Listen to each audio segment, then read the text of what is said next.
are expected to seek out the best. 2 words to describe the activity. The Yoruba Unity Forum is conducted. Be the first to know.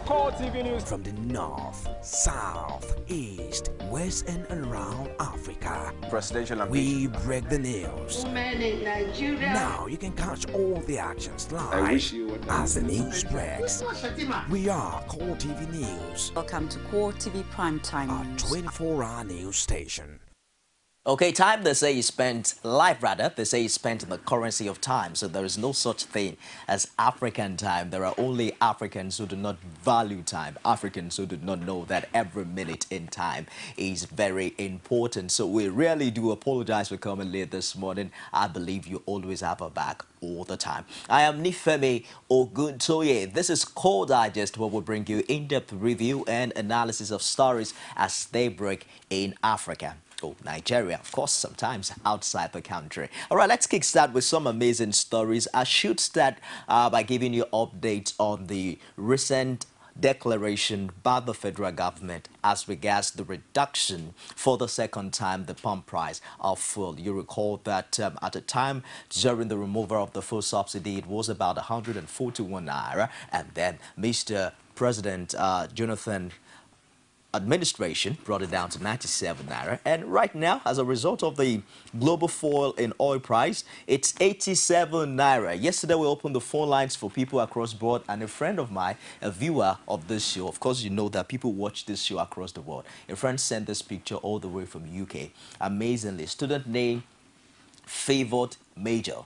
The task here on this sheet is full reduction assignment, and then he has his calculations here. Now let's find out what the calculation really is. And then it says when 1 barrel was $109, 1 liter of PMS was 97 naira.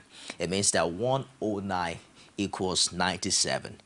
Now that 1 barrel is $50, it should be 50 divided by 100 times 97 over 1 for people who did a little bit of maths in school, and that will give you 44.495 naira. Okay, so we're saying it's supposed to be 45 naira per liter. So therefore 87 naira is wrong. Quite amazing how creative people become these days calculating for the federal government. Many are also questioning the pronouncement by the Honorable Minister not being detailed enough to intimate Nigerians with the on-the-goings and the major reason why the pump price should be 87 naira at this time, when the global oil price fell at about 55%, and every other country across the world seemed to have about 33% reduction in oil, from South Africa to Tunisia to even countries that are not oil producing nations like ours. We were in Imo yesterday. We showed you how about certain people said they were still buying fuel at 105, between 105 and 110 naira. That was amazing. And of course, it looks as if everyone in Mina watched this show yesterday. We had quite a number of contributions from that part of the country, where someone called and said he got fuel 87 naira in a particular Total filling station, and many other people said, well, I think it's a lie because I got my 97. Another guy called and said it was 105. We also brought you reports from Abuja, where as far as yesterday, the Federal Capital Territory seems to be one major part of the country that has complied rather thus far with the pronouncement by the Honorable Minister as regards the slash in petrol price from 97 to 87 naira. Okay, now let's find out what it's like in Benin. Okay, 2 days after the federal government reduced the pump price per liter of fuel to 87 naira, some filling stations within the Benin metropolis in Edo State have been sealed up for refusing to abide with the new price regime. Many are saying we have old stock that we bought with the former price. How come you expect us to just slash the price almost immediately? The filling stations sealed by Edo State Petroleum Monitoring Committee after inspection include IDSL, NNPC, FO, Divine Eagle Filling Station, of course, NNPC, among others. They were caught still selling at the old price of 97 naira when the task force swooped on them.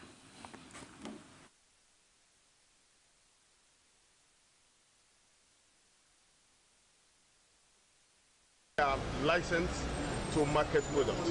So it's a very terrible thing, and they know what that means. We will not compromise. Well, products generally are supposed to be market driven, but of course, we have a little bit of a welfare system. Like you are aware, there are certain products like the AGO that has been completely deregulated by the federal government. Why the other two prominent ones, the DPK and the PMS, are largely still under the program of subsidy. But be that as it may, we will enforce every given directive of the government.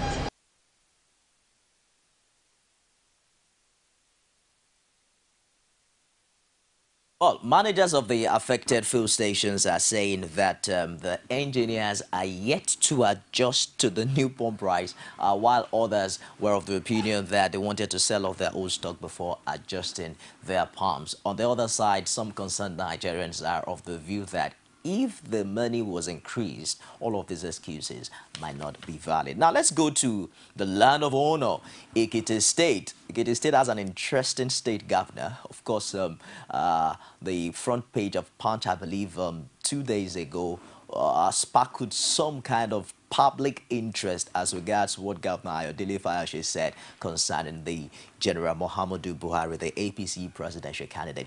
No, that's not what we're doing, Ekiti. We just want to find out how much they're selling for in the land of honor. The reduction of premium motor spirit, otherwise called petrol, from 97 to 87 naira is still a mere proclamation as far as the people of Ekiti are concerned. Residents of Ado-Ekiti, the state capital, have now appealed to government of the state to enforce the new price regime. Now, of course, Rashid was there, visited some petrol stations, discovered that dealers of petroleum products in the state are yet to comply with the new directive. What the federal government has done is fair, but it's not perfectly good, because when we consider the price, the reduction in the crude oil, together with the refined one now, we will see that there's still a wide margin. Well, maybe the government has decided to reduce it as a political strategy. We don't know. But once they have reduced it, we wish that after election, the thing will not jack up again. Nigeria is following in the direction the world over. Prices of crude crashing down, and the pump price also coming down. But it's 10 naira is too minimal. Expect government to reduce it to about 50%. So, and the timing, they're supposed to have reduced it for a very long time, not now.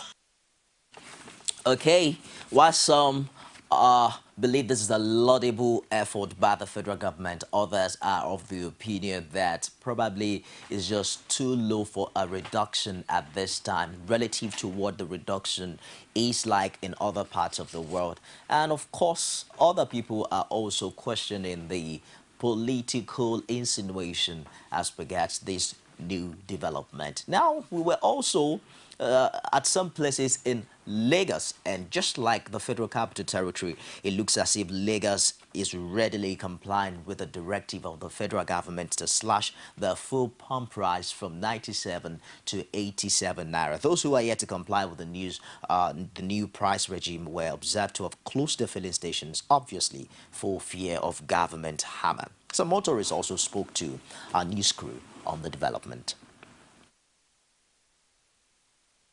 The 87 naira is not that much anywhere. If they will have brought it down to 65 naira, it would have been better if you come back to the normal price you were before. And as that 10 naira is not, it doesn't make any difference for me, because the transport is still the same thing. Understand? Price of things are still the same, so there's not much difference. Government, they're trying, but they should put more effort. I want it to come down now more than this. To come down more than this. To like 65. They say 65. They say all has come down everywhere, and we know. But governments, they are doing what they like. So that is it. The government can still reduce the price as well. Yeah, they can. Yes, now, because 10 naira is nothing. You can still bring it down to like 70 naira. I think it's still okay for 70 naira. That is it.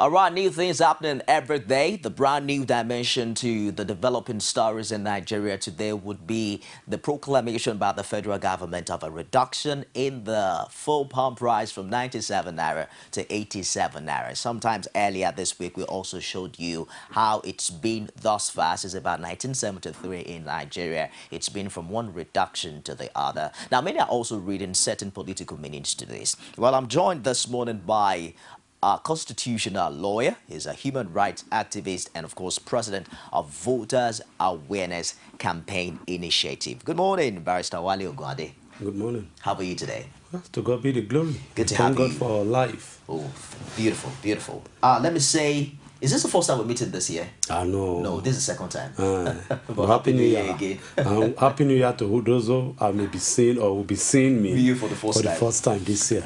Have you gotten fuel since the declaration of this reduction in the price regime? Yes. Yesterday, I drove into a station and I wanted to buy.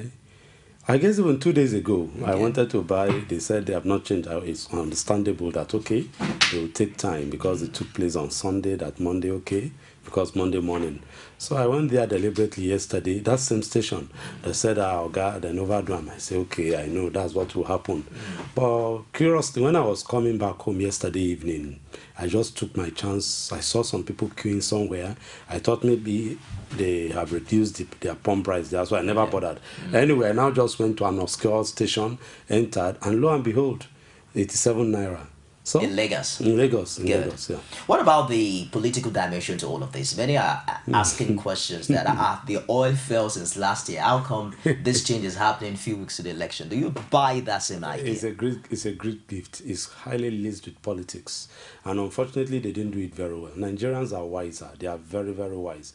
I would have expected that a reduction would have come to what you people should, and of course that's a simple calculation anyway. It shouldn't be nothing less than or nothing more than 45 naira. Anything more than 45 naira is fraud. It's quite fraudulent. Because this is simple mathematics, that's it. 50 divided by 109 times 97.1 over 1 is a simple school primary 2, 3, 4 arithmetic that everybody knows. So for them to come, and of course, just as some people have said, you just came, you didn't tell us the mood, you didn't tell us the rationale, you just came out and say, you have reduced by 10 naira. So Nigerians are not fool, and you are not doing us any good. This product is God-given to all Nigerians, and we ought and we should benefit from it. When the price was going up, here, Nigerians never benefited. Now that it has crashed, then Nigeria should benefit. Not that we now should be the victims of that price crash. What is it that we are enjoying as a crude oil producing nation? What is it that we are enjoying? We are not enjoying the benefit of the crude. We are not enjoying the benefit of the end product, which is petrol. Kerosene is another wahala. Diesel is wahala. Petroleum jelly is wahala. Everything is wahala in Nigeria. But again, Nigerians have wised up. And I know that definitely the events all around have shown that indeed people are now aware. I would have expected that way before people started shouting. It's a simple thing, because when they were increasing prices in 2011 or so, 2012, when we were doing the Occupy Nigeria thing, they said, oh, they will be bringing so many cushioning effects. They will be bringing buses, they will be bringing economic activities, they will reduce price of this and that. As I'm talking to you, maybe the first 100 or so buses that you have bought and distributed, maybe 4 or 5 in Lagos, Abuja, and Kano, and so on. That's all. We never saw buses, as I know that before I got here, I saw people on the street by the road, by the side of the road, waiting for transport. These buses are nowhere to be found. Are those not part of the thing, and they don't introduce Shopee? Well, that's their own cup of tea. Ours is that we people are suffering, and I hope they should help us. And not that whether the reason for this reduction was political or not, yes, shouldn't Nigerians at least for once see one good thing that the Jonathan-led administration has done? For crying out loud, the price of fuel pump price should be done well. Whatever is worth doing at all. If they did not, don't insult us. don't reduce the price at all. We will continue, we'll be managing, but that 10 naira is not in it. It means that there is something. One will expect that they will say, okay, for this reason, we can't reduce it more than this amount. Then people understand, okay, but not to just say, we have no. There is no magnanimity here. Leave it the way it is. It's better that way than this, because as I'm talking to you now, it has not affected the prices of foods and goods and services, neither has it affected even the cost of transportation. So what's the essence of reduction? Well, talking about cost of transportation, isn't that where the Nigerian factor comes in again? Because even from the filling stations, you saw the Nigerian factor. You saw marketers and, of course, filling stations saying, given one reason or the other, it's either the engineer has not effected the change or they still have old stock. Do you see Nigerian transport workers cashing on this to reduce? That's the corruption we are saying in the system. If it's not about corruption, since government has made a regulation, it must be followed. That is how it is done all over the world, and Nigeria should not be an exception. And if there is no sanction, then definitely people will do what they want to do. I saw some people going around, maybe one task force in Edo State. At once now, they will lace it up that it's politics, that, look, you people are Edo State Petroleum Monitoring Team or something, that you are not the federal agency that is supposed to do it. And before you know it again, they will politicize the whole thing. And that's not how things should be done. You see, when people don't follow due process, we'll have anarchy, and that's what is happening. It's all right. Let's check out some more stories this morning. We'll kickstart with Jonathan's convoy, MCR. Yesterday, we also showed you certain pictures from Kosofe local government area in Lagos, where it was obvious what political thuggery was all about, where we saw a very gory sight of certain thugs stabbing each other somewhere very close to an ongoing political campaign in Lagos. Well, the an unidentified political thugs again struck on Tuesday. This time around, they attacked the convoy of President Goodluck Jonathan in Katsina State during the continuation of his re-election bid. Prior to this time, you recall also that there was an explosion at the Rivers State APC Secretariat. 2 PDP buses were also burnt, and now the presidential candidate of the APC, of course, Muhammadu Buhari, is from Katsina State. Trouble started when Jonathan, accompanied by Vice President Ahmad Sambo, National Chairman of the PDP, Adamu Azu, and other PDP stakeholders paid a courtesy visit to the late President Umaru Yar'Adua's mother, Hajia Dada. Now, as the president and members of his entourage made their way into the Yar'Adua quarters, the Brooms-Wildon youths, who were suspected to be members of the APC, were chanting Sai Buhari, and of course they surged forward according to this report. Security agents had a hectic time dispersing the crowd. The youths regrouped again, moved to attack the president's convoy as it was ready to leave the residence after the visit. Security agents, of course, fired tear gas canisters to disperse the youths to allow vehicles in the convoy speed off. There was no case of injury recorded, according to this report, but while addressing a rally earlier at the National Youth Service Corps orientation camp in the state capital, President Jonathan attributed his presidency to the late president, who is said chose him as the vice president in 2007, and for this reason he promised to always meet the needs of the people of the state before they ask.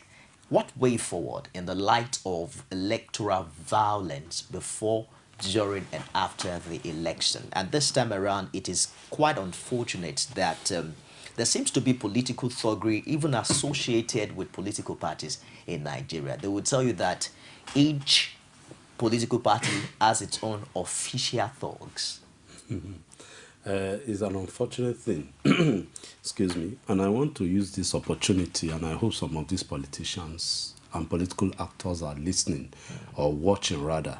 And I will use this opportunity to really look at that. I really appreciate the statement of Jonathan here, that the ambition of any Nigerian politician is not worth the blood of any Nigerian. That's right. And I want all these political gladiators to know that there is life after February 14 and 28 of 2015.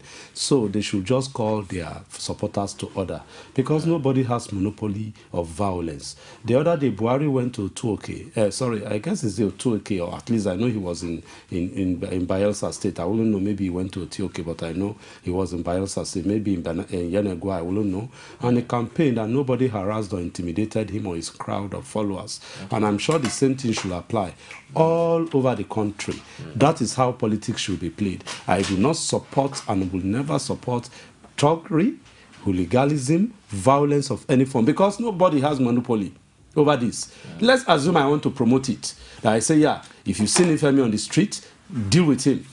There's a possibility, obviously, that Nifemi has gotten wind of this info. He too will prepare his own men. As soon as my own people are dealing with Nifemi, Nifemi's 2 men will be dealing with me. So, of course, all of us, and of course, only God knows, I may be a higher victim. Nifemi may even may be able to escape through one divine luck or the other. I may not be able to escape. So, it is not good that we promote violence in any way, and of course it's there in the law, and it's the second leg of what I was saying earlier on about the culture of impunity and nonchalance, and people don't take into the not supporting the law, because what we found is that once there is nothing to hold people to doing anything good, then definitely what we'll find is like what you are seeing on the screen now. Look at this picture. And of course, you see that this is done in broad daylight, and of course I know there will be persons of security agents, and these people are they are onlookers. The security agents are onlookers.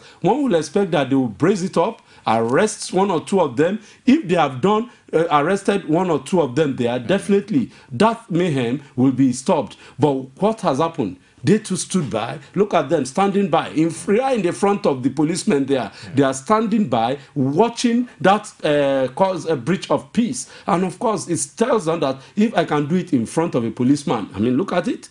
How much more if there is no policeman around who is going to effect the law or bring or cause the law to be in action? Let's try to see how to build a bridge now. Yesterday, while we discussed this issue, many were talking about unemployment as the major bane of young Nigerians, and that makes them susceptible to vices like this. But on the other side, we also had a caller from Lagos, I believe, who talked about a paradigm shift in the way people think, which might be a short-term solution to our problems. The fact that there are certain people, it's not a function whether they have jobs or not, they will never find themselves in a situation like this. What role do you think the society, the family can play at this time, especially as we count down to the February 14 elections? You see, all that has been happening over the years, for maybe 30, 40 years ago, are now throwing back at us.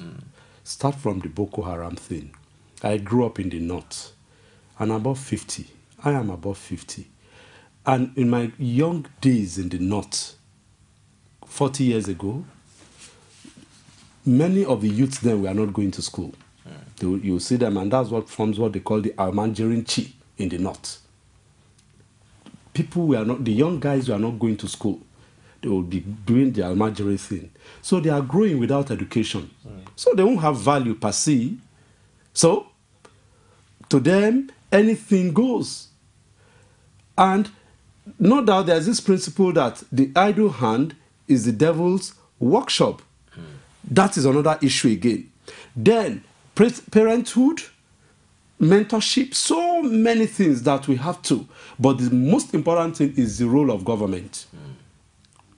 Government at all levels and in all states has failed in ensuring that people are well taken care of in terms of education, in terms of social amenities. Parents who are thrown out of job, obviously, they too will one way or the other throw their children out. You to go and sort yourself out. Okay. In the process, they form gangs, they become area boys and co and co and co. Sometimes, if the boy is the one or the girl is the one bringing money to feed the family, definitely she's the almighty or he's the almighty, he's the breadwinner. So, how can the parent now say, no, you don't do this, don't go out at night, don't join bad companies? All those that they just show that we just saw now, they are not ghosts, they are some people's children. So obviously there was a decay in terms of family life. And where am I going in totality is that since government failed to provide jobs, since government failed to provide social security net, one of the things they promised us through the Shopee that when they increase the price, people are now left on their own. Everyone is to his own tent, and to God for God and God for us all. So we all have this problem. So I wouldn't be surprised. It's unfortunate again that we see that now it is the political class that are benefiting from this. But most of us too, who are innocent bystanders, if you are going, let's assume they start throwing stones now. You are driving by, one of the stones hits your vehicle. That's all. Who will you hold? Well, thank God for insurance. And of course, that's if you have a good insurance anyway. So to me, we should begin now to look at it, how do we get out of this sorry pass? Okay. Because I do tell people that if you say yes, you are training your children in Harvard, you are training your children in Cambridge. These ones that we see that are not trained are the ones that are going to be sent to destroy your own children. So it's better we all join hands together to ensure that we have a sane society. It's all right. It's not only in Nigeria that we have this growing up, unemployment, but they're in other countries of the world. They have a way of holding them so that they don't become terrible or terrors in the society. We'll get back to that in the course of the show, but let's quickly touch on another quite interesting developing story. And the last has not yet been heard as regards the certification of the APC presidential candidate. Now, prior to this time, the insinuation was that the army said they had his result. But just yesterday, the army has denied having the school certificate of the presidential candidate of the APC, Muhammadu Buhari. As a matter of fact, army spokesman Olajide Laleye told journalists in Abuja that it only has a letter of recommendation from the principal of the school that he attended. And he added that the army asked the admission form field in which the former head of state indicated that he obtained credits in 4 subjects and a pass. Let's find out exactly how he puts it. Suffice to state that Major General Buhari rose steadily to the enviable rank of Major General in the Nigerian Army before becoming the head of state of our dear country in December 1983.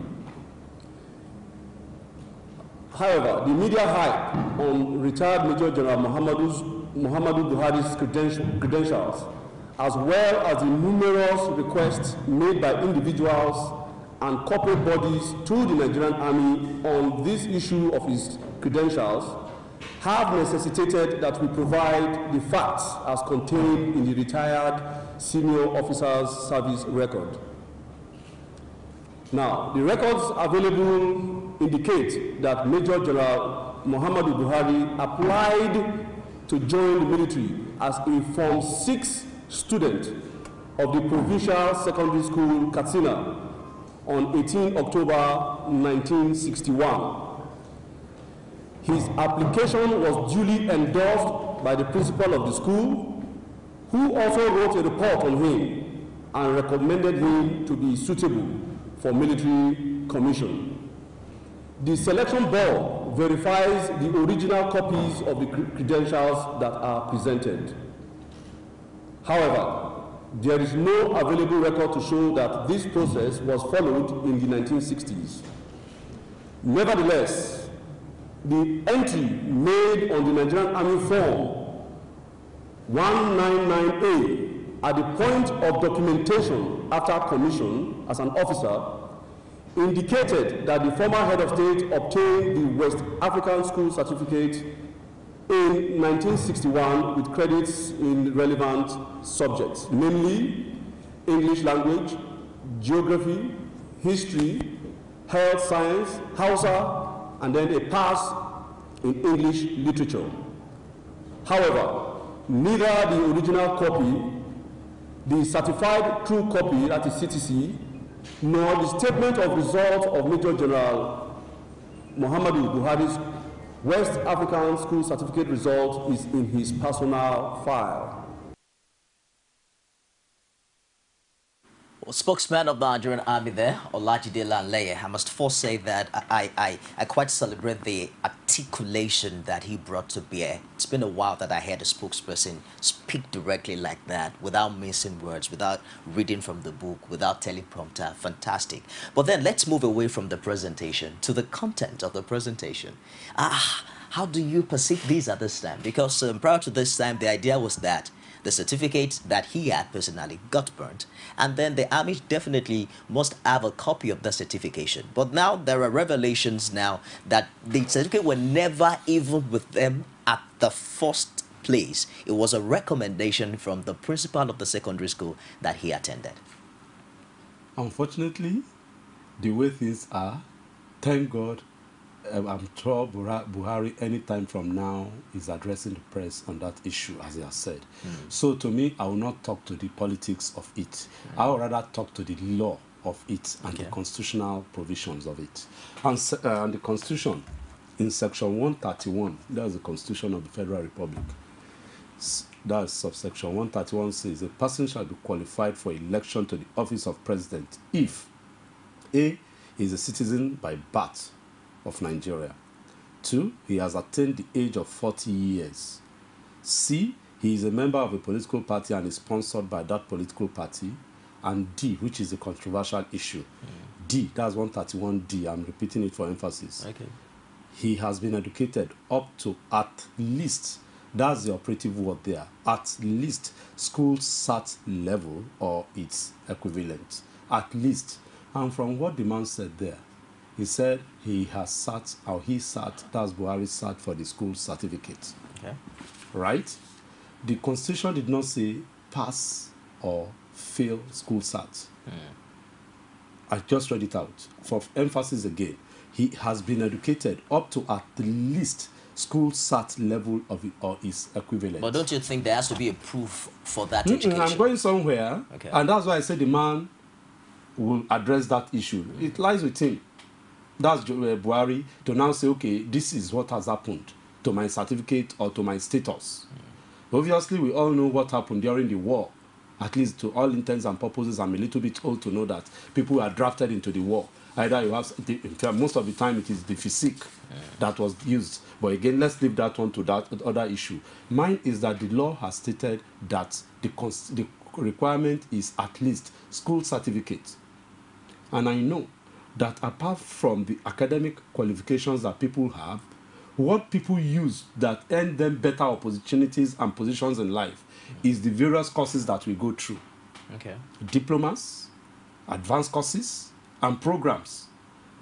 And Nigeria, we know that majority of Nigerians do have it.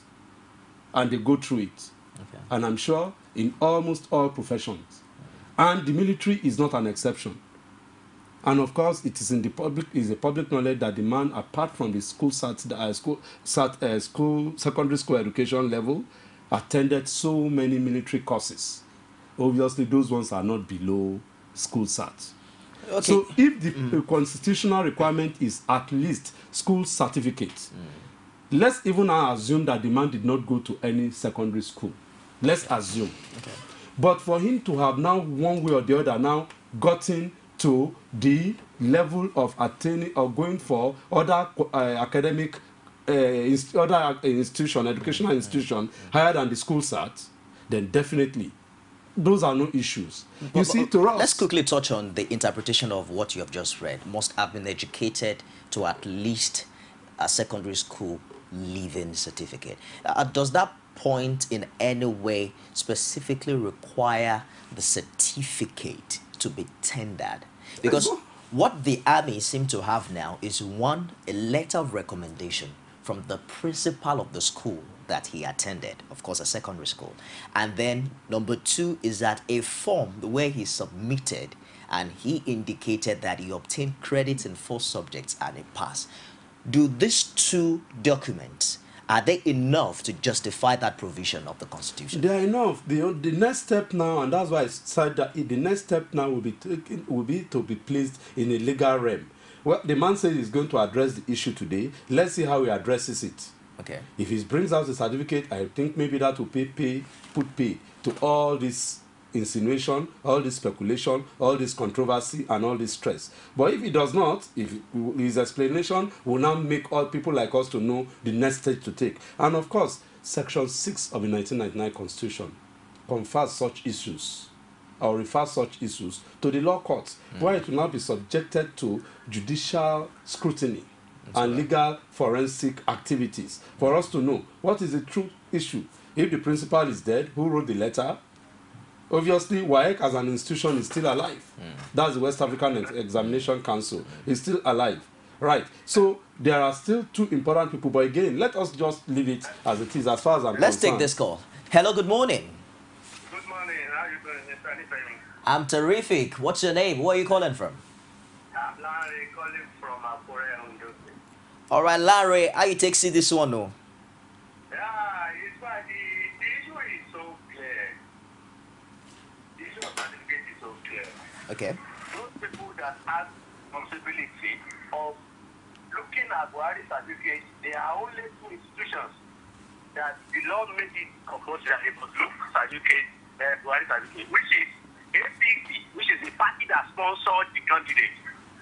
Then INEC needs to just be informed. And INEC, who is in charge of conducting this election, has stated that it is the party that needs to investigate the certificate, the authenticity of the education qualification of that individual. And whoever does not satisfy should go to court. This is so clear. And besides, from what you read out, anytime you just stated that the principal of the school wrote a letter to Nigerian Army recommending him for admission into the Nigerian Army. This is clear. That means without that admission from the Nigerian Army, they've already stated that he attended secondary school. And what your guest read out from the Nigerian Constitution earlier, it shows that attendance, they did not, it was, you can't change law. It has written. It is a written constitution. It says you must be educated up to secondary school level. That was the language of the constitution.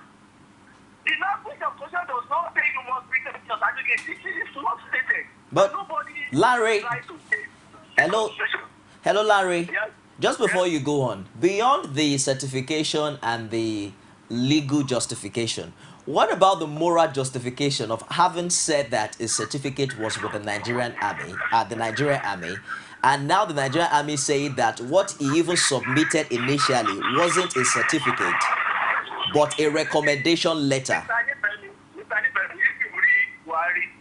Very well. And I want you to go back and read this affidavit. It is stated clearly. What is an honest man? It stated clearly that my certificates are with military, secretary of the military board. That's what it stated. The certificate he had in abroad. Maybe the primary things, maybe birth certificate, maybe marriage certificate, all the certificates. That was it stated. He never stated that it was the WAEC. It was the PDP that is now looking for WAEC. So he said that my certificates are with military.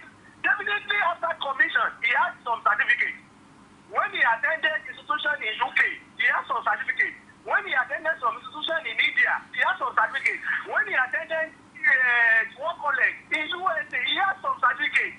So all those certificates combined together, he stated that they are with the military. That was what he said. He never said why is with this. This is why. No. What he said that the certificates are with military. It's all right. The military came out and said that they have some of the certificates or they don't have WAEC. Did he say that his WAEC is with the military? He said that my certificate is with the army. This issue is so clear. Clear like between black and white. It's all right, Larry. I believe you made your points there. But did you see any sense in that question of the initial statement made by the general that the certificates were with the military, and then the military, because at that point too, one would have thought that for moral justification, for a man that has been known for an exceptional lifestyle of honesty, he knew, of course, from what the army has said, just a minute, barrister, from what the army is saying now, that he never even at any time presented the school leaving certificate to the Nigerian army. Let me save you all this wahala. And I want to appreciate the Larry from Akure. He has helped me out. He has answered your question And I don't know why you are stressing me here. Because the man has said that he has read the affidavit. Okay. And that the general did not say the school sat. He did not itemize. Okay. He just said, my certificates are with the army. If the army now decide to pounce on the issue of school sat, no problem. That's why we say, look, institutions in Nigeria should not be in politics. The other day, it was the Nigerian police declaring the seat of Tambawal vacant without the pronouncement of a court. Some few days ago, it was the DSS coming in to play politics on a party's internal issue that they are cloning their members or their... Is there anything political about what the Nigerian army has done? The same thing here. This is politics. Are they not just giving facts as regards it is not, theirs requests is that have been made? If people ask for information, they write letters to those various people that has written, not to come to the public space. But again, no, this Barrister Nogard has become a public issue. Let us follow law. Let us follow law. Okay. Let us follow the law. Because I tell you, if General Buhari decides to go to court against the army on this, he will win. Because these are private issues that there are steps, or these are issues, not private, sorry, these are issues that there are steps to which you follow. Right. But again, I will leave that one and follow and answer your question. Okay. The issue here is that the man has come out clean in his affidavit, stating reasons. And affidavit is a serious document. And just as Larry has said, in the affidavit he said, my certificates are with the army. Unfortunately, I won't go into the nitty-gritty there because there is some issue, so that I don't let the cat out of the bag. It's an unfortunate thing anyway that this is what it has turned to. But because this consequence is that we want to dispatch institutions in Nigeria. Okay. Because if you come out tomorrow and you say you are from, in fact, you are a lawyer, they will say there is a possibility that you didn't have your papers. Just a minute. You are a doctor, you don't have your papers. Hello, good morning. Welcome to Call Digest. You are an Digest. architect, you don't have your papers. Hello, good morning. Hello, Yeah. good morning. I'm calling from Benin. What's your name? Hello, good morning. I'm calling from Benin. My name is Omar. Omo from Benin. Yeah. All right, how's Benin this morning, Omo? Benin is very fine and cool.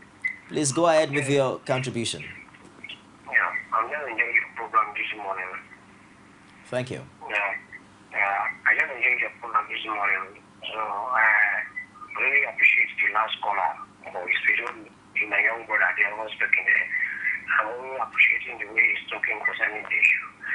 So there's one thing we Nigerians we need to know that in this country in particular, when anything good is coming, things like this always want to distract everybody's attention.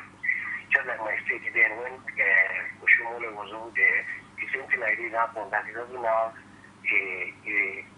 primary school certificate. That's right. I remember that time.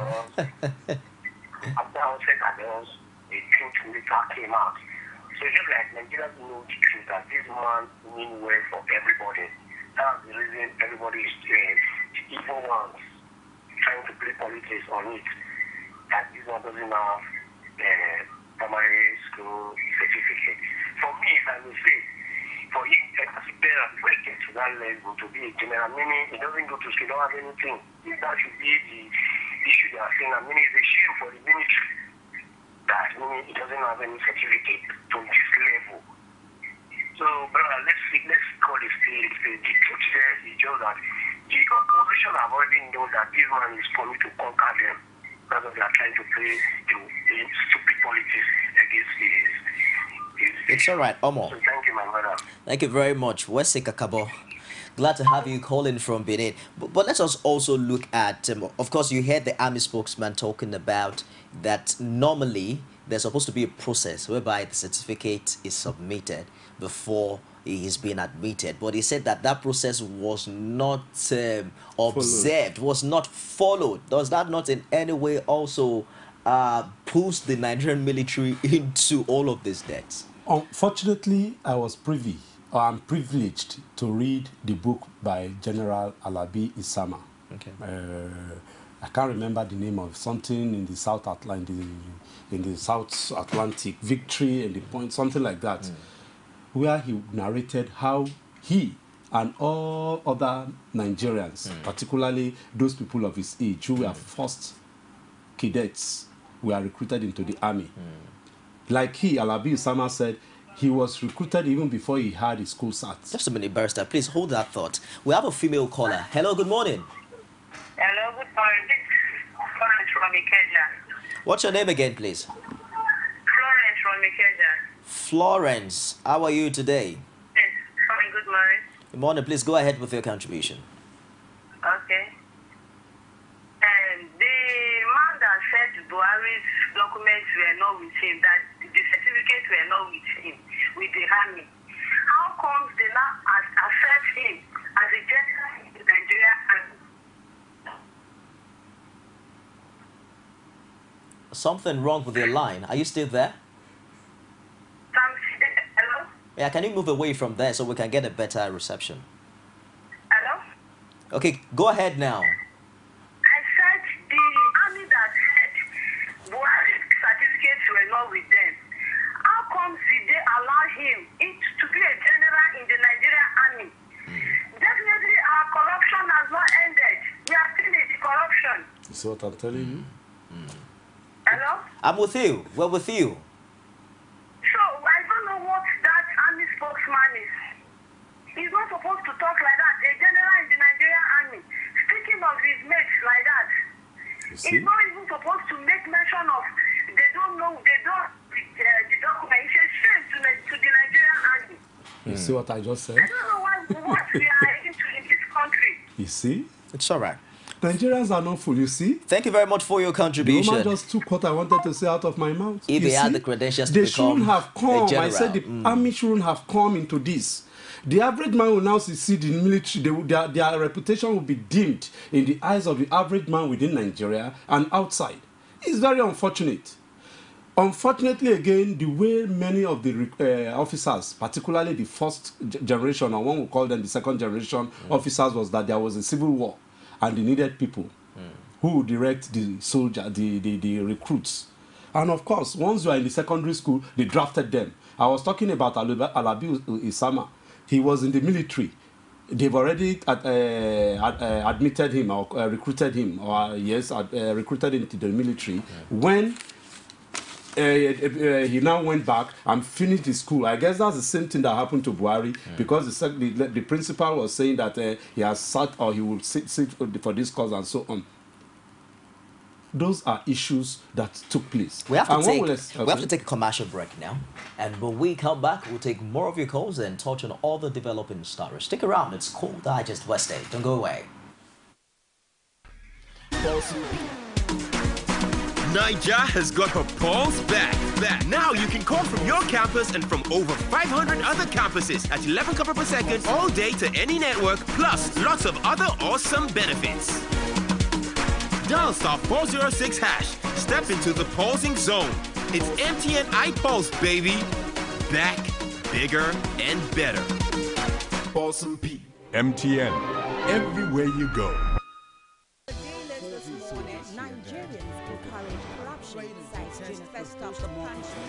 David Mark says it's been a Nigerian government calls for Okonjo Iweala's says new PDP. Page 2 of the Punch newspaper. The dailies every day on Core TV News.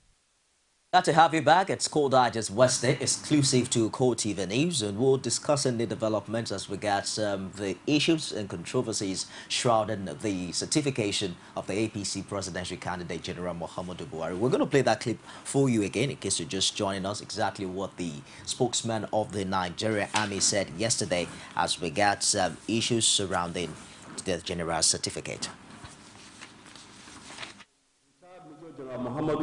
Muhammadu Buhari's credentials, as well as the numerous requests made by individuals and corporate bodies to the Nigerian Army on this issue of his credentials, have necessitated that we provide the facts as contained in the retired senior officer's service record. Now, the records available indicate that Major General Muhammadu Buhari applied to join the military as a Form 6 student of the Provincial Secondary School, Katsina, on 18 October 1961.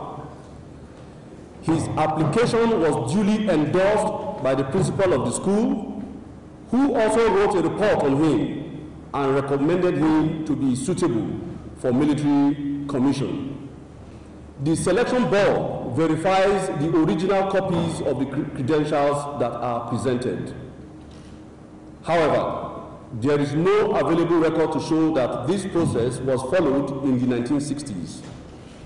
Nevertheless, the entry made on the Nigerian Army Form 199A at the point of documentation after commission as an officer indicated that the former head of state obtained the West African School Certificate in 1961 with credits in relevant subjects, namely English language, geography, history, health science, Hausa, and then a pass in English literature.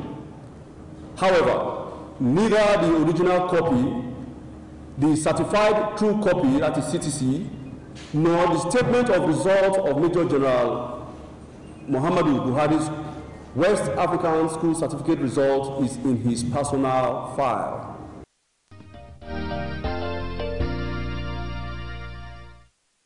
Glad to have you join us again. I'm a spokesman there, Olajide Laleye, given his own side of the story. We have a message here that says Form 6 in those days in HSC, you can't proceed to... Okay, they say Form 6 in those days is HSC. You can't proceed to HSC without completing school certificate, and school certificate ends at Form 5. That's from Ola, and you also heard the spokesman said he joined as a Form 6 student. We have a call now. Hello, good morning. Hello, good morning. Welcome to Call Digest. What's your name? Where are you calling from? My name is Denibo. I'm calling from Port Harcourt. Edebo. Denibo. D-E-N-I-B-O. Denibo is my name. Okay, from Port Harcourt. All right, please go ahead with the contribution. Yes, I quite appreciate your program. I'm enjoying it. It's very good. And I also appreciate the president of the man on today with you. Okay. I have carefully analyzed.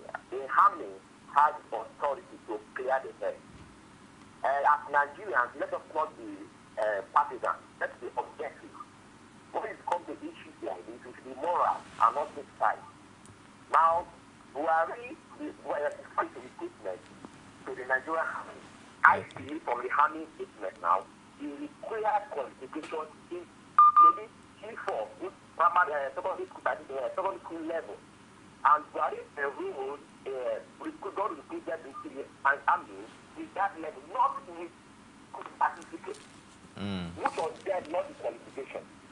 Now, to contest with the president, as the president, he must appeal have two staff, so they are two different qualifications. The army man said to enter to be recruited there is from a secondary school level, not certificate, but to contest as Nigerian president. The constitution said we must appeal two staff levels, these are two different qualifications. And that does not mean that this Buhari has attended other courses in the army has qualified him to be Nigerian president or to contest. If he doesn't have paper, right on the paper. It's all right. Hello. Yes. You're with us. So we should be clean among these partisan politics with this Nigerian issue. The army has cleared the air. Now the only thing like the Buhari to clear the air that actually he has the school staff or not to contest as Nigerian president. To contest which he has, clear the air that he has. The army has done nothing wrong. Because there are some allegations on their part that they have certificates, which Buhari has also shown affidavit that they have. So they have to clear the air, they have it or not. So the only time is Buhari to clear the air that though he has it or not, and that is later or after the Nigerian, as the Nigerian military general, before he starts for the quota, and now he has the quota. So Nigeria should not dabble in this kind of issue. You shouldn't come take part. Somebody Buhari or the next president can already candidate. This is moral. Okay. Thank you very much for your contribution, Anibo from Port Harcourt. Well, General Muhammadu Buhari is scheduled to address the press on this issue today. You can trust that as soon as it does, we'll be breaking it right here on Core TV News. But I just quickly want to recollect what that constitution says, that such a person must have been educated to at least a school leaving certificate or so to speak. Level, rather. Education at that point. Let us try to do some legal works here. If I went to school from GSS 1 to SS 3, that's the way it is known now, and I eventually did not write WAEC, does that mean that I was not educated via that platform? And I want to believe the framers of the Constitution has this issue you just raised in mind, that we don't want a stark illiterate to be or occupy that office. And of course, all other offices too. For the office of the governor too is the same thing. To be a senator, to be a member House of that the minimum qualification for any political office holder will be that he attends secondary school or to school cert level. And what is the school certificate level? Is either what was it? From 5 now? Or no, GSS and is the SSS that you have now, SSS 3, or as it during my own days from 5, or during his old days from 6. But let's even look at it. I said the language is clear. There is no wahala here. What the Constitution says did not say pass in school certificate. It's clear there. I just read it out, and for emphasis again, I'll read it. What the Constitution says is pass. What the Constitution says is up to, at least school certificate. He did not say pass. And people who are listening are watching at home, and you will confirm that before you got this job, they will say you must have either first class or second class lower, not just university education. Here, not secondary school certificate. There is no other qualification that it must be school cert with passes in English, history, geography, mathematics. What the Constitution says, I'll read it again for all our people. That's why I said, I'm not drawn in with the politics of it. I'm interested in the legal issues. So let 50 million sons go and look at it and say, no, it's wrong. This is what the law says. And I challenge any son to come and tell me that it's different. And what the law says here is Section 131 again, for emphasis. That's what I'm reading. Says that a person shall be qualified for election to the office of the president if we have no problem with the first 3. The last one, that 131D, is that he has been educated up to at least school certificate level of its equivalent. No other condition. Maybe he should pass it or not. Let's take this call briefly. Hello, good morning. Yeah, good morning. Yeah, welcome to Call Digest. Yeah, my name is Adamu. Adamu? Yes, I would like to contribute. Okay, go ahead, Adamu. You're on live. Go ahead with your contribution. Where are you calling from? I'm calling from Lagos. Lagos, okay. Okay. Please, good morning. Good morning. Yeah, I would like to emphasize on a certain issue concerning the army. All right. It is very, very unfortunate for the Nigerian army to come out in a public statement. And today I would like to call on all Nigerian press. Please, always ask Nigerian army what are their tactical operation of north. There is nothing like top secret today. If the army will believe there is security classification, there is top secret, and what they just did now, they have gone contrary against the ethics of the Nigerian army. I'm calling on all the Nigerian army, both junior soldiers, please stop today or start releasing any top secret to the public. People are considering subsidizing this Nigerian army. So it's unfortunate. It's unfortunate. Somebody who have rise to a 4-star general in this country. People come out and start rubbishing the army. Well, thank God that they are still in the army. The shit is going to rub on every other person in the army today. Thank you. Good to hear from you, Adamo, from Lagos. Well, let's quickly find out what the top stories are today on some of Nigerian newspapers, in case you're yet to see them. I have The Guardian, The Nation, The Punch, as well as the Vanguard newspaper. The certificate issue is hot. So then let us quickly let's also quickly look at some other stories. We'll start with the Guardian this morning. Interesting front page picture here. Children playing at an internally displaced persons camp in Maiduguri yesterday. I mean, them. they really don't know. They really don't care. I mean, it's all joyous. Do we have the front page of the Guardian newspaper? Interesting picture there. You see them? I mean, doesn't matter whether they're at home or otherwise. All this certificate wahala, Jonathan or Buhari no concern them. It really doesn't. I wish I'm just a baby like We're just this hopeful that Nigeria as a nation too can create the kind of conducive atmosphere, environment, education, welfare that is required for these young ones to they are grow not up, wasted. As patriotic Nigerians. I won't fail Nigerians, says Jonathan. The rider here, Army clears air on Buhari certificate. APC cautions against dragging military into politics. I know talk. Details on the front page. It continues on page 2 of The Guardian. CBN retains key monetary rates. That's on page 2. Falling oil prices threaten 3 deep water projects in Nigeria. Police will deploy 28 AIGs. Umbu moves to Lagos. I was going to touch on that. Joseph Umbu has been relocated. He's welcome, but I will just tell him to Lagos. Be cautious. From Abuja, I mean, he should be cautious from Rivers to Abuja Lagos and now to Lagos. Another kettle of fish. Seriously. So I will advise him that he should be cautious. The Yorubas will say if they send Peking to do the work of a slave, he should think and behave like a child.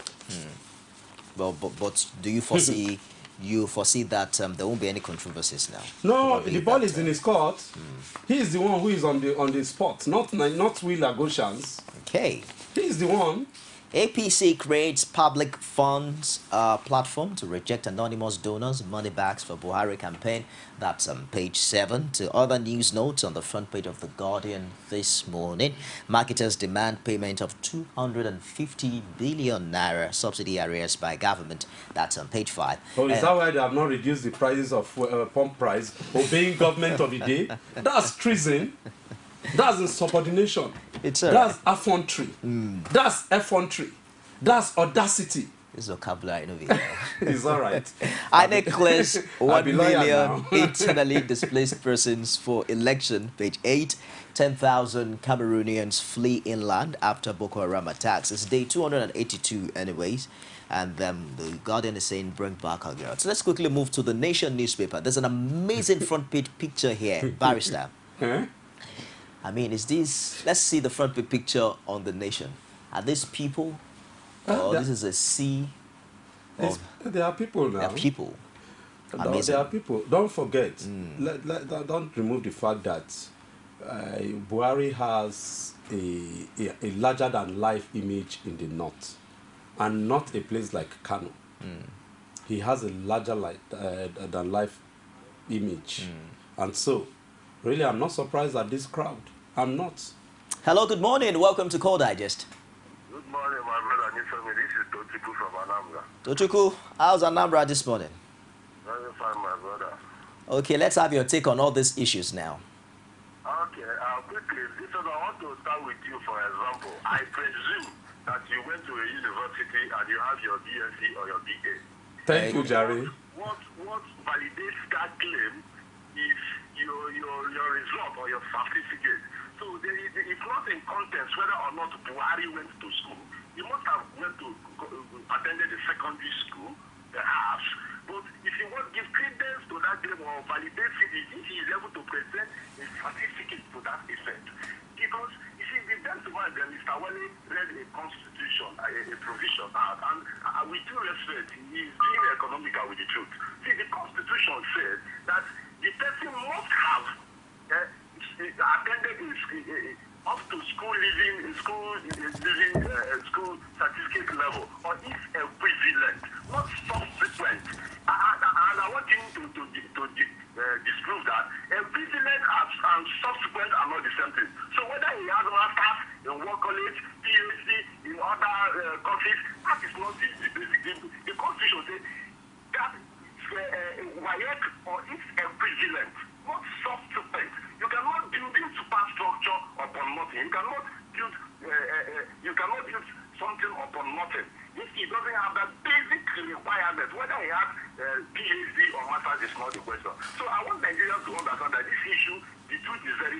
Oh, Tochukwu. Tochukwu, are you there? Yes. First, now, I'm thinking of going to laminate my secondary school certificate because this is very important in case I want to contest for presidency. But then, two, I recall that there was a time you called on this show when we started this issue of certificate, and you were clear that it was mundane, that it was pedestrian. How come you suddenly changed your mind, Tochukwu? No, you see, like I've always argued. And I want to take him up too. You see, okay, maybe I should ask you a question directly now. What issue now could be more based than the characters, personalities, profiles, and records of this who wants to be our leader? As far as I'm concerned, there are issues, and they should be discussed. Okay. Previously, some may not alert to the fact that there are issues, but these things, you can't deny them. It keep on coming up. These are things that are done in other clients. They discuss your record, things you've done in the past, because it goes to a far extent to say what we do tomorrow. Okay, did you also hear that part where they said that there's a letter of recommendation that General Muhammadu Buhari actually joined as a Form 6 student? And sat. Yes, I heard that. And that, hold on, just a minute, Tochukwu, and that there was a letter of recommendation from the principal of the school. The other document that the army says they have also is that there is a form that he filled, admission form, where it indicated that he obtained credits in 4 subjects and a pass. Yes. Okay. Juxtapose this with your claims. What are your thoughts? Let me put my own too. I want to read the Constitution again for you. Then you juxtapose it with the statement of the army spokesman who said indeed the man sat for the school certificate, or he attended school to Form 6. Okay. And we know if anybody is in Form 6, the next thing is that he should write a school certificate anyway, or school the examination. What the Constitution says that you say an economic record is that he has been educated up to at least school certificate level. Let me even leave the equivalent. Right. So, if this man has gotten to this level, is there any other controversy? Let's say very quickly because of his credit. Oh yeah, Tochukwu. What I'm trying to say is that I'm sure even the drafters of this constitution envisage that such an individual should be able to provide an evident claim. Is all right. Like I said, I presume that if any went to school, for instance, I presume he went to a university. But where is that document to satisfy that claim? So it's not enough to say it's not in contention whether he went to school. The Constitution is clear. He went to school, yes. It's not in contention. But the Constitution requires that you present a document to prove that. And as far as I'm concerned, he has not done that. And as for the issue of recommendation, we know we are in Nigeria, except to want to deny. We know that many persons got into where they are today with just a mere recommendation. For instance, previously I went to apply for a lecturing job in a particular institution. I wasn't employed, but somebody who had no result available was recommended by a traditional leader. Okay. So let's not deny these issues in Nigeria. We are already shying away from the truth. So it does happen. It's all right. Indicted on the army, and I want this issue to further be investigated. There are a lot of these folks in the army who never merited where they are today. You see where I'm going? But you know, Tochukwu, to really be frank with your point of view, where I smell a rat is that if he had signed an affidavit that his certificates were with the Nigerian military, and then the Nigerian military is now saying the certificate did not even get to them initially. That means that Buhari should have known prior to this time, the general should have known, with all due respect, that he did not submit a certificate. Is that what you're saying? Yes. It's all right. Tochukwu, thank you very much for calling. Good to hear from you. You see what I'm saying now? I wish, rather than go and address a press conference, the military would have just said, well, let Buhari sort himself. Shikenan, you see the way all these things will go? Somebody called from Anambra, see the way he's reacting. A lady called Florence, I'm sure, called from Lagos, see the way they are reacting. We have not gotten the reaction of people outside Nigeria. You see what they are doing to do with politics? Let's take this call from Alaji Dankulikuli. Hello, good morning, Alaji. From Kaduna. Yeah, please, go I want ahead, some Alaji. kuli-kuli. I had an issue of today. Okay. My friend, send me kuli kuli first before you talk. To me, the issue of certificate. Okay. You know, we are operating a constitution and a rule of law. Okay. So I think anybody who wants to challenge that issue is free to go to court. The court can determine, but now it's late. I know there is an issue of interim government going on. There's an issue of INEC is not ready for the election. There is an issue of the other party, they are saying that maybe they are not going to win the election. So they just want to throw away the baby and the water. And let me tell you one thing. Nigerians know what they are killing of. Nigerians need change. Change from insecurity. Change from hunger. Change from what is happening in this country. Nobody is safe. Everybody knows the government is weak. I'm sorry to tell you the truth, whether you like it or not. Nigerians know this government is weak. Weak in the sense of a government that cannot liberate its local government, the government that cannot pursue those people to their base. You can only stand and give military when they come, like if you keep the 20 military, they come like 100 of them, they overpower the military equipment.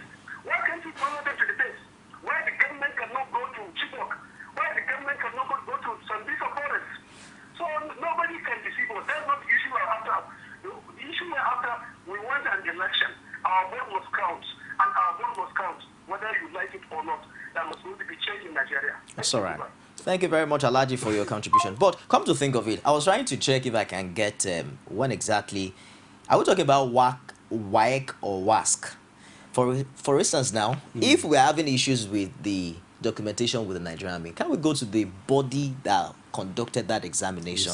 Can we go back to the school? Did the military lose documents, the school, and then that the army has no business in this issue. They just now, you see, the army has now descended into the arena. That's how we see it in law. Okay. And the army will be covered with the dust of politics now. And it's an unfortunate thing. There's no way people will see them as politicians, that they have taken sides. It's all right. That's how people will see them. Let's take another commercial break, and we'll be back with all the top stories and some of the other papers we have here. Stick around. Don't go away. Has it been a difficult task for you to purchase exquisite, classic, durable and sturdy furniture that will last the test of time? Here is good news for you.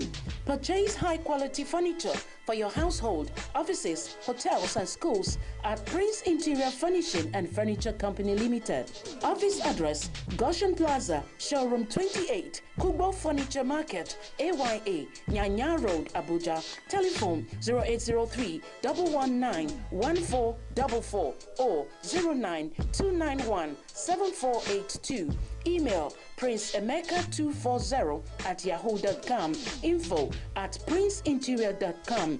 Website www.princeinterior.com. Purchase your furniture at Prince Interior Furnishing and Furniture Company Limited. Classic, strong, exquisite. Every day, every hour, and every minute, news break in Nigeria. Things happen so fast, it's most times difficult to track and comprehend them. But that's what we do right here on Digi360. 2015, would you want to come back again? It's like asking Jesus Christ if he knew he was going to die, will you want to come back as the savior of the world again? We do not just help you track the stories, we break them down, explore all the angles, analyze the issues so that you can fully comprehend the stories and use them to make the right decisions.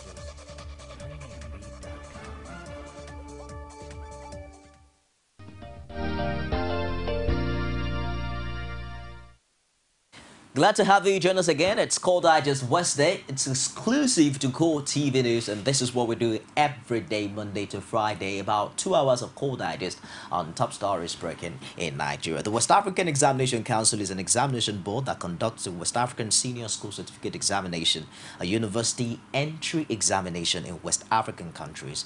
Now, it was established in 1952.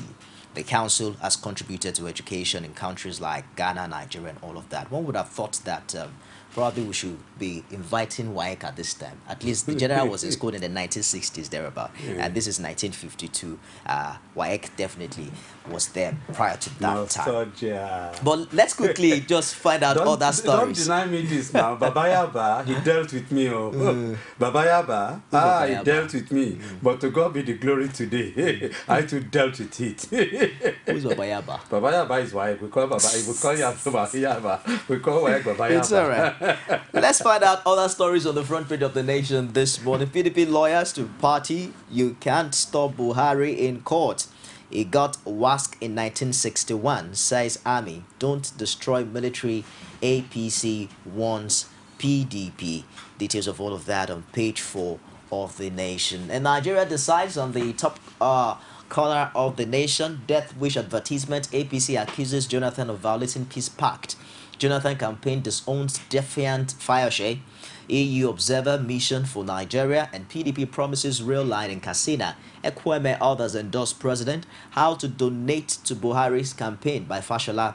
Uncle Corey, ex-senator, urged support for Emil. I'm sure you saw that Vatoria by the Ekiti State Governor on the front page of the Punch newspaper. Yesterday, the director of the campaign organization of Mr. President, Femi Fani-Kayode, came out to disown that statement that those were personal.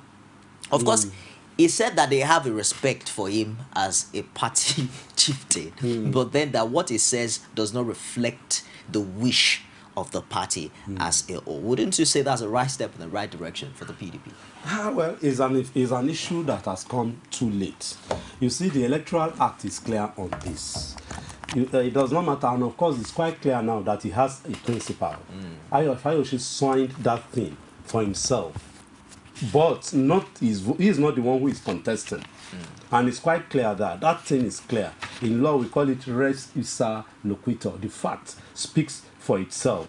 And unfortunately, in the Electoral Act, in section 95(1) of the Electoral Act, a political campaign or slogan shall not be tainted with abusive language directly or indirectly, likely to injure religious, ethnic, tribal, or sectional feelings. That's the Electoral Act. So that somebody does not say I'm talking half-truth now again. It's not from my brain, so that they won't say I'm just conjuring it. And it goes on.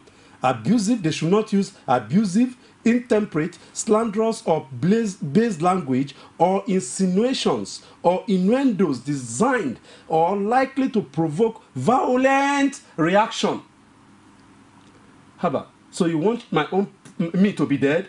My people will be angry with you now. But how come nobody is taking this up legally? I mean, don't worry. if a breach has taken place, if someone has broken the law, because the way it appears, Barrister, is that anybody can come up, break the law in Nigeria, and nothing happens. It is part of what I have said earlier there, that you said I was talking too much grammar about audacity, about impunity, about effrontery. I thought that someone like this should have sued Governor. No, we can't go that way for starters because of the issues of locus. I'm not the one that the man has abused or has done such a thing to. The person is still there because the court will ask me, what is your own interest? It is not above that of any other person. I see. So, but the person who is the victim, yes, has the right to sue. That's another issue. But the fundamental thing is that we Yorubas, and unfortunately, Fayose is a Yoruba man. And I know there's a Yoruba adage that says, no matter how somebody is your enemy, you will not wish your enemy dead. And of course, that is an aberration. That what he has done is an aberration. It's against the culture of the Yoruba man. And I'm surprised and I'm disappointed. Hello, good morning. Good morning. Welcome to Call Digest. Yes, I'm Comrade Olariwaju from Ilorin. Comrade Olariwaju, how is Ilorin this morning? Fine. Ilorin is good and cool. Go ahead. Let's have your take on this. Yes, I want to register my take on the issue of certification as part of cosmetic. Truly, when you look at the whole scenario as whole, one can see that it has a really political undertone. But my fear is the involvement of sensitive agencies like police force, like DSS, to mention but few. These are the agencies that are expected to man the essence at which you can justify a free and fair election. Okay. But if at the beginning one can see their nearly perfection attitude to favor the government of the day, I think their activity must be in question. One, when you look at it, it started from Buhari has prostate cancer. Buhari has no school certificate. He cannot remember his phone number. He cannot buy single rifle. I think, look at it also.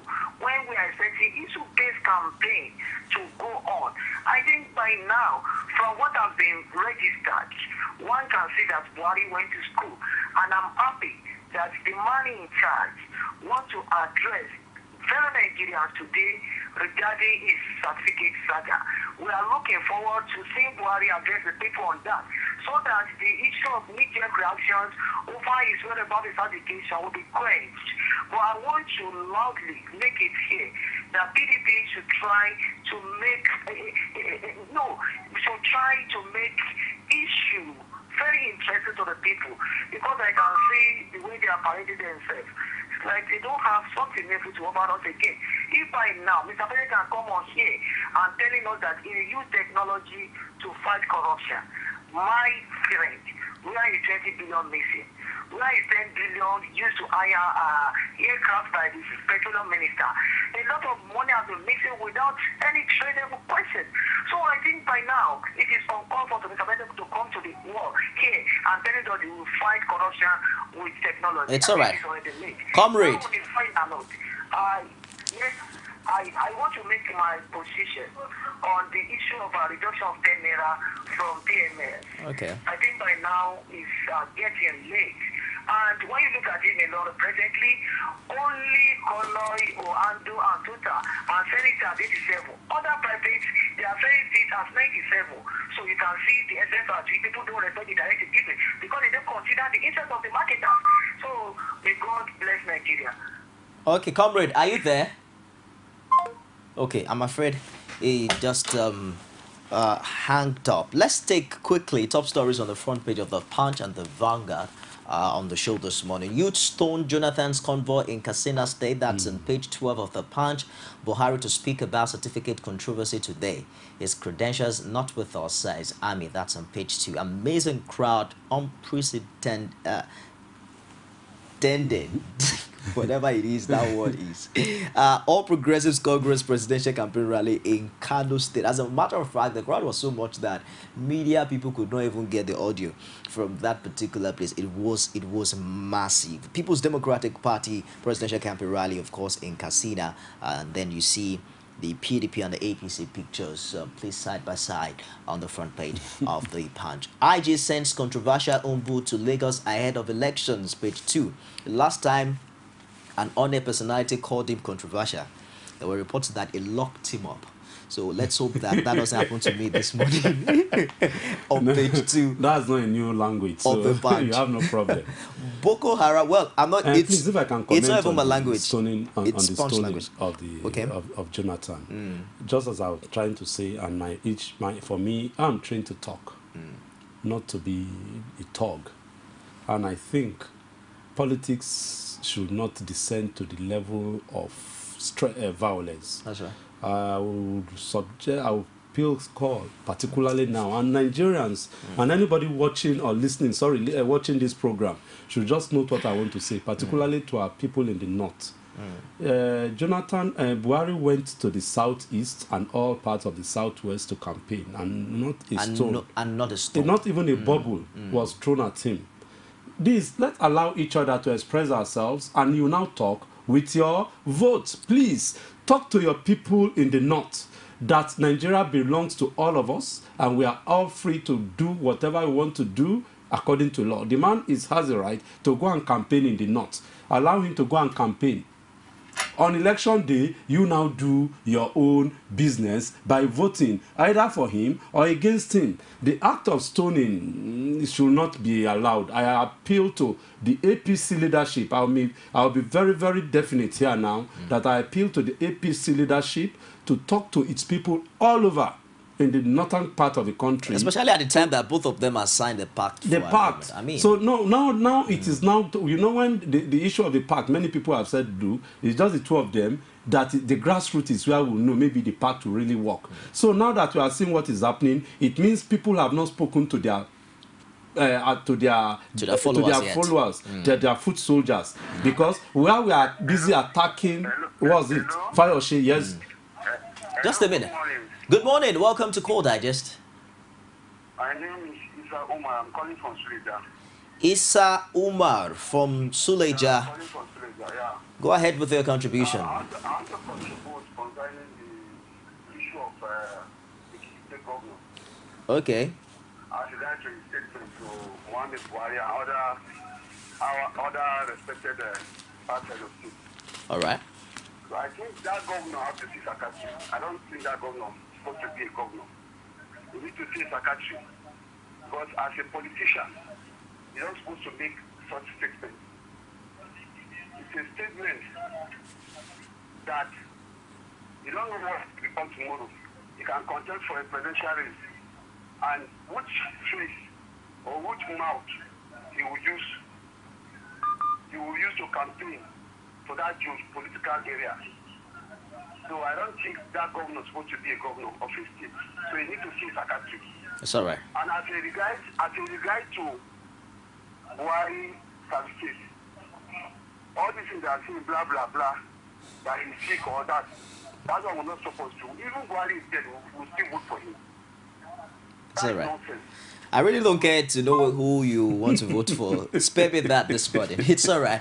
But it looks as if I'm sure that Governor Ayofayose's aides, one of them will be watching. So they better watch and come into order. They might want to so give where I'm going is that details. What is good for the goose is also good for the gander. While we are harassing and attacking and telling Fayose and anybody who is in his shoe that what he has done is wrong in the PTP and all others in the PDP camp, we should equally, and I want the AC people to come out and talk to their people and even do a press statement to it, that Jonathan is the president of this country and he should. And you see, that's why people like us, when we say politics is being brought into everything, you see where we are going now? That's another thing, that the president of the country is stoned out within his country. That's another thing. So please, I beg on all those who are involved in this, they should restrain their followers. It's all right. Let's quickly do justice to that. Of course, a coalition of 60 civil society groups in the country has also described the recent front page advert in Punch newspaper as a breach of the Abuja Accord signed by leading presidential candidates. The civil society situation room says the wraparound advert, which were allegedly paid for by Ekiti State Governor, falls into the category of hate speech. The coalition said in a statement issued in Abuja that it was disappointed that such a publication could emanate from a highly placed political office holder. And of course, they are saying that they should ensure that they shift their sword and not heat up the quality with their pronunciation this season. Back to the Punch newspaper. IDE sends controversial umbo to Lagos ahead of elections. Boko Haram must release Chibok girls. That's what UN Secretary Council is saying. Details on page 3. Don't hold elections in Adamawa. Governor begs INEC. Details on page 13 of the Punch newspaper. Our final point of call will be the Vanguard this morning. Death wish advert. PDP Jonathan disown Fayose. That's on page 8. Army speaks on Buhari certificates. AIG Umbu for Lagos, Ogun as police move 26 officers. Page 14. 1 killed, 40 cars destroyed as cult groups clash in Lagos. That's on page 7 of the Vanguard newspaper. Okay. Enahoro joins Octogenarian Club. That's on page 39. I won't let you go, Barrister, until we talk about this issue of the permanent voter cards. The last time the House of Representatives sat, they talked about a resolution of the possibility of using temporary voter cards to complement the PVCs. We also met with the governorship candidate of the People's Democratic Party in Lagos yesterday, Jimmy Agbaje, who has also expressed dissatisfaction at the crisis hovering around the distribution and collection of the PVCs. We're just going to hear him out now before we touch on this issue. The development has resulted in several complaints against the INEC, which has now continued to assure Nigerians that it is working tirelessly on the distribution of the cards. We're still not satisfied with the INEC, with the issue of voters' cards. There are a lot of Lagosians that are disenfranchised at this point in time because they don't have their voters' cards. They fall into different categories. You have those whose names were wiped out from the computer completely through no fault of theirs. And when your name is wiped out, it means the only way forward is to register fresh. But then INEC was not ready for the kind of fresh registration that would bring about. You have those, of course, whose locations had been changed. In other words, where they normally vote, register and vote, they found that they had been located far away from where they stay. On election day, it will become difficult for them to go and vote because of the restriction of movement. There are those, of course, the younger ones who wanted to register but could not because a lot of the machines were not working because the time frame was short. Okay, the PDP gubernatorial candidate there, Jimmy Agbaje, talking of developments as regards the PVC. What way forward at this time? Many are calling for TVC. Is that the right way to go? If you ask, of course, I'm sure people who are watching this program will say this man. But the solution is option A4. The 25 days, or how many days to the election? 25 days to the elections. And people don't know their status. The Sultan of Sokoto, governor of, what's this now? Niger State and Lagos State governor. So many prominent Nigerians. I'm sure maybe, have you collected yours? Yeah. So you see? So who are going to vote? If all you people are not there, PVC the TVC that they are talking about, the temporary voters card, some people have lost theirs. Some people have filled form for registration or for transfer. That is in the cooler. They don't have the PVC because they have attached the TVC to the form for registration. Some people, they have moved. Some people, the thing is lost. They can't get the TVC itself to show that this is my TVC to get the PVC. Okay. All this wahala. But to me, the easiest thing to do now is just to rearrange themselves and tell Nigerians that we have failed in this project too. The money we have committed, that government has committed to it, is a waste too.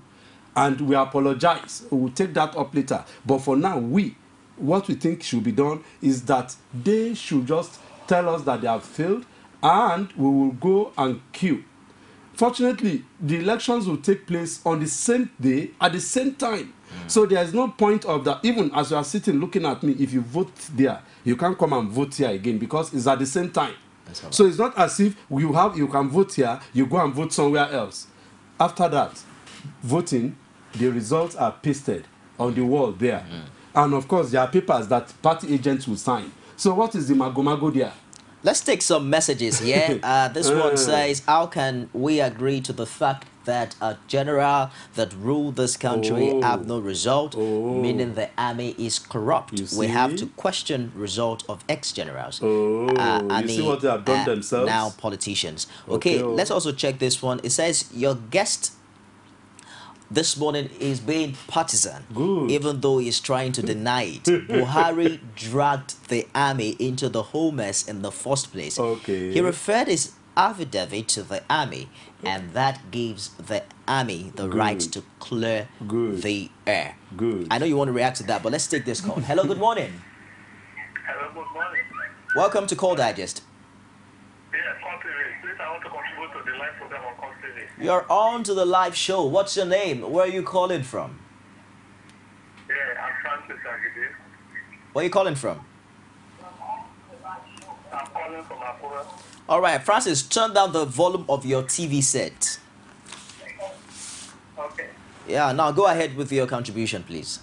I just want to contribute to the issue of Governor Fayose about his publication on newspaper yesterday.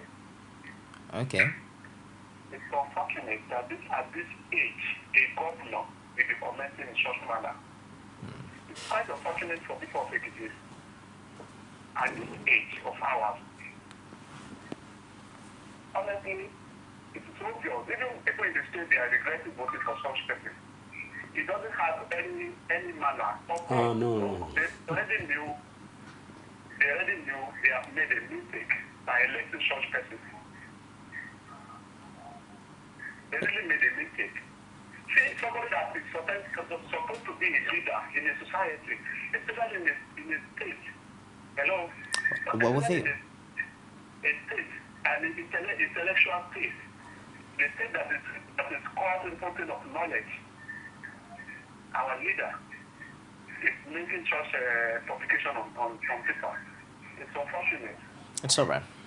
Besides, is there anybody on earth who can determine the lifespan of a human being? It's kind of unfortunate.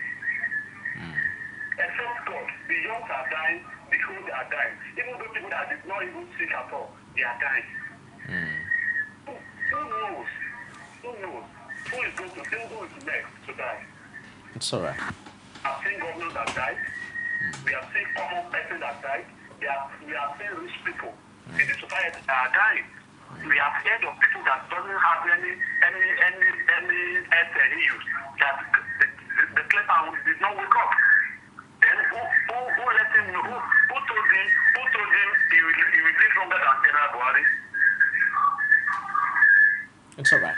Thank you very much for your contribution. Good to hear from you. No doubt we can't shy away from the fact that that published statement was quite unethical, and one wouldn't expect such a statement from an highly we should not placed forget individual. the platform or the platforms, because I know it's not only one newspaper that carried it.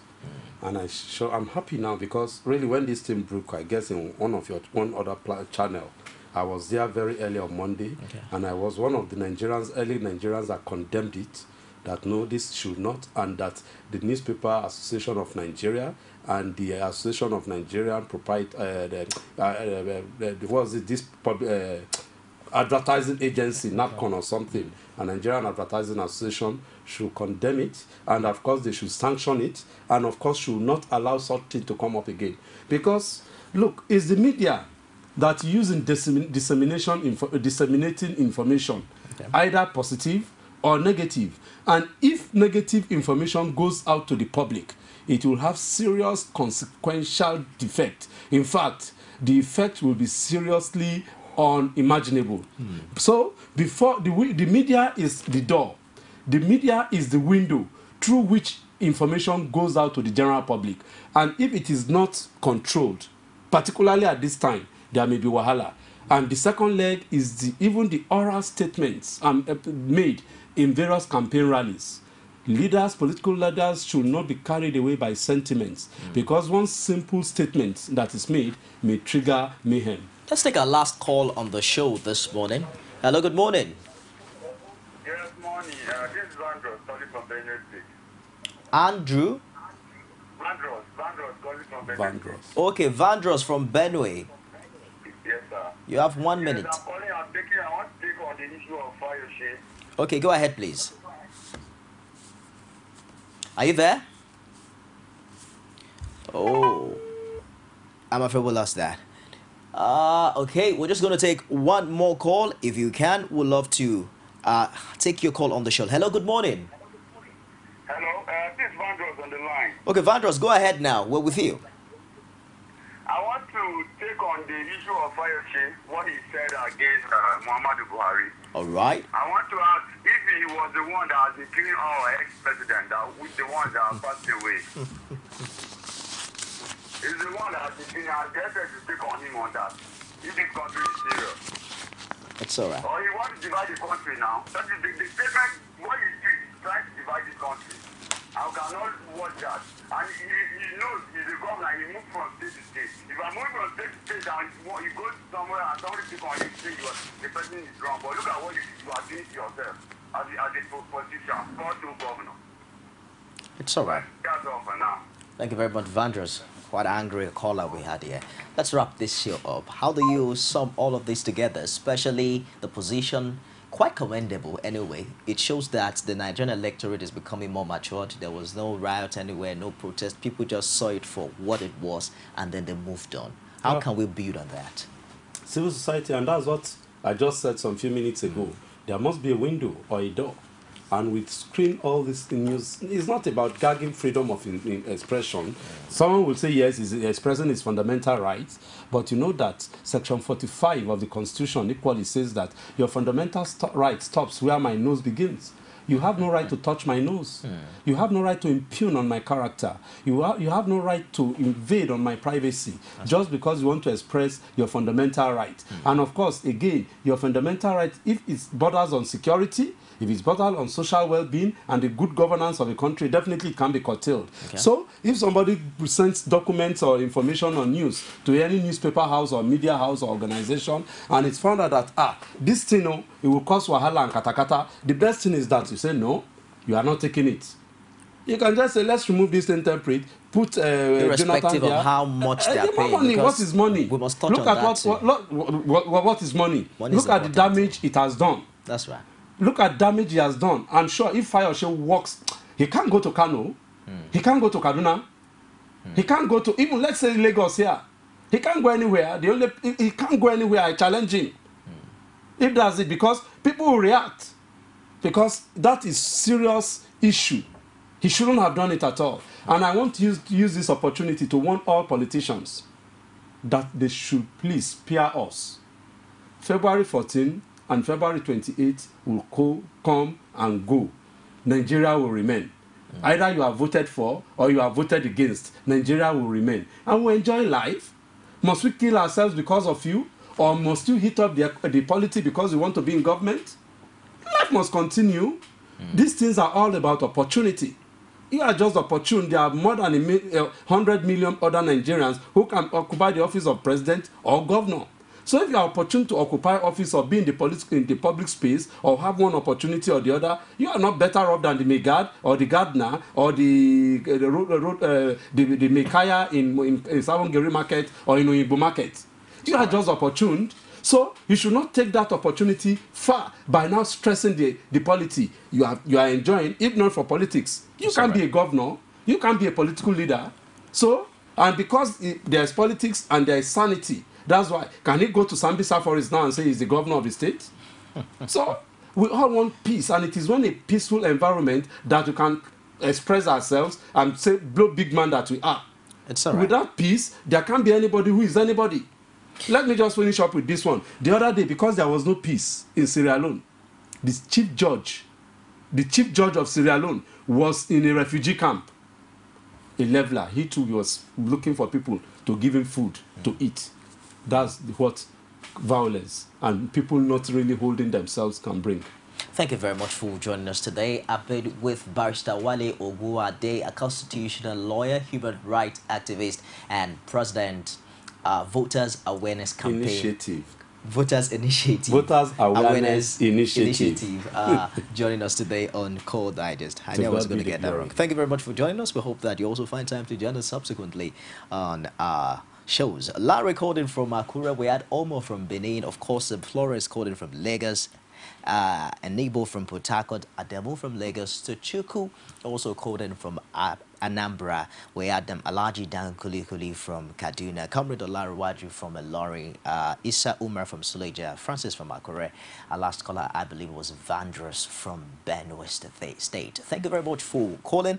Endeavor to follow us on Twitter at Call Digest Live. We can take all the calls on this platform, but you can follow us every day on the particular platform and get to follow our discussions, and we'd love to take your comments as well. A big thank you to my crew here. I am Nifemi Oguntoye. Stick around for the top of the hour news. Don't go away. Glad to have you join us on another edition of The Political Arena, the most detailed and incisive political show. You will see all sorts of politicians, even those who cannot manage their homes. We tell you to let them manage your lives. Look well, shine your eyes. So stomach infrastructure is a way of life. Even if I cannot do anything, and I continue to help your stomach so that your life will keep on going. So my style is without apology. Stomach infrastructure is a way of life for me. I should ask you, what is going right in this country? Is it education? Is it security? Infrastructure? Is it healthcare? What is going right? Absolutely nothing. We mean to win Lagos. PDP is going to win Lagos in 2015. and that means that everybody must be on board. INEC has colluded with the presidency, the opposing party, to rig this election from the data to the end.